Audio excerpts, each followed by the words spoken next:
Donc le métier de garnisseur consiste à restaurer des fauteuils.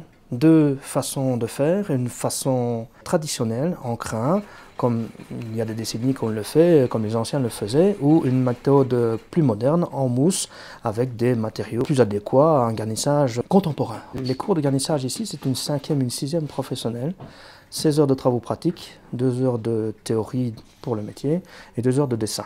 Après une 6e, ils obtiennent un diplôme de garnissage et ils peuvent accéder à une 7e garnissage. Là, la 7e, c'est une année de spécialisation puisqu'ils vont faire 2 à 3 modules, des modules de stage en entreprise chez un professionnel. On aime qu'ils voient différents aspects du métier, c'est-à-dire ils peuvent faire de la sellerie automobile, du garnissage pour l'ORECA, certains vont faire un stage dans des services publics comme le TEC ou au chemin de fer.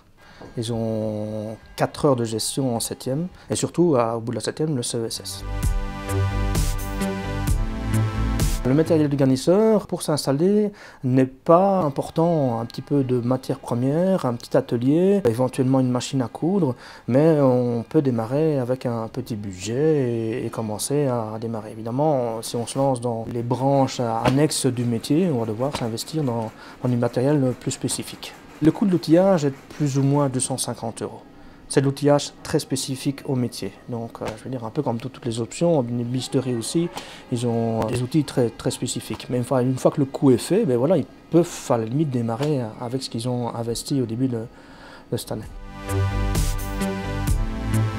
Les élèves qui ont fait un cursus en ébénisterie sont un peu plus préparés parce que dans le métier de garnisseur, il y a un petit peu de restauration pour les boiseries. Donc, je vois bien les élèves qui ont fait l'ébénisterie et ceux qui ne l'ont pas fait.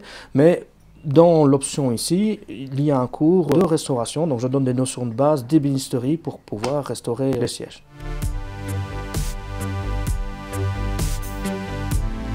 J'ai des élèves j'ai même presque chaque année des adultes qui sont là.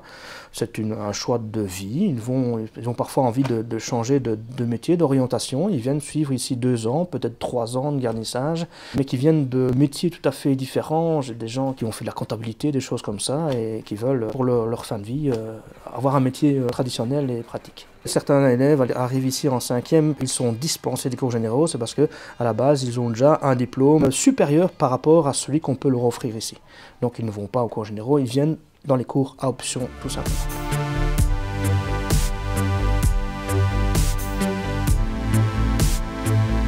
Les qualités d'un bon garnisseur, je pense qu'avant toute chose, c'est d'être très soigneux.